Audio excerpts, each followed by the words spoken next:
welcome to another edition of Lifting Our Voices, a weekly look at church music. I'm Jim Boatwright, Director of Music at Redeemer Lutheran Church in Columbia, South Carolina. When I was a child growing up in my church, the prelude for every church service usually was the musician playing a couple of hymns through a time or two, and then we would start.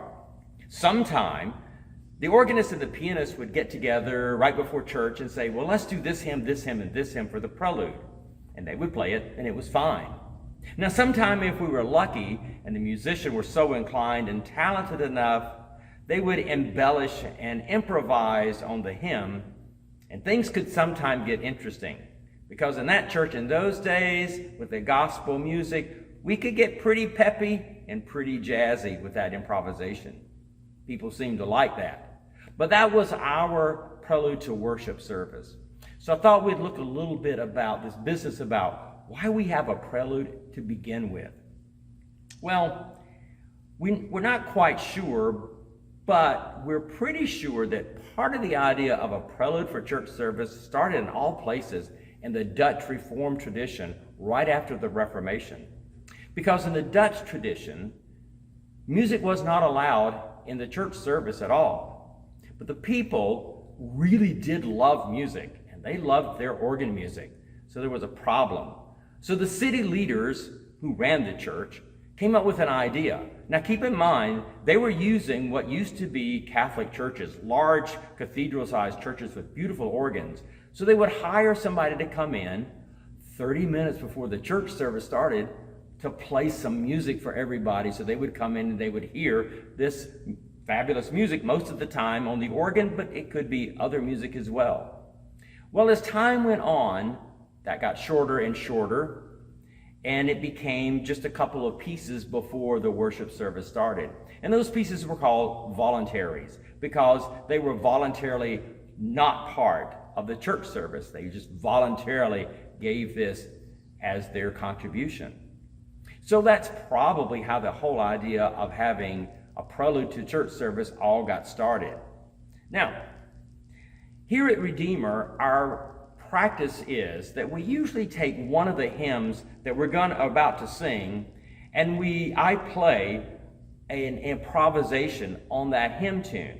Now, that idea of improvisation goes way back even before the great J.S. Bach. The tradition was composers would take a chorale, that's another word for a hymn, and they would do kind of fancy it up, and they'd add all kind of improvisational elements to it. And therefore we have what's called a chorale prelude. That is, that which comes before the hymn, the playing of this improvised music before the hymn was sung. And that was a chorale prelude. Now the truth of the matter is, the chorale preludes could have been actually that, an introduction to the congregational singing. But we know from looking at J.S. Bach's works that some of them were way too long for that. So they had to be used at other points of the service.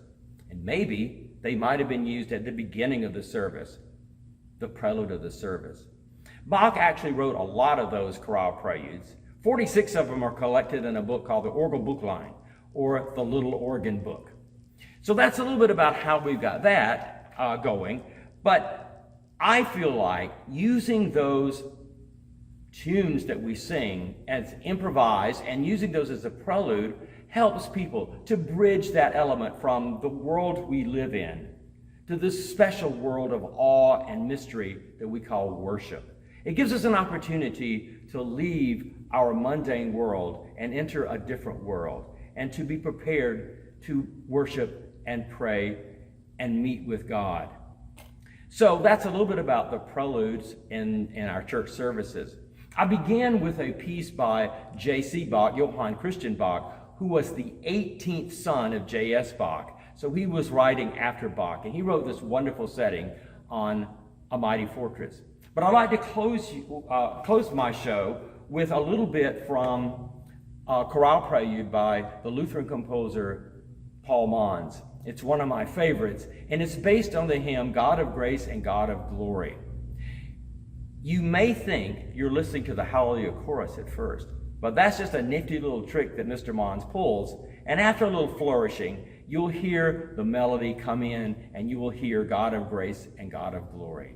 So this is Paul Mons, God of grace and God of glory.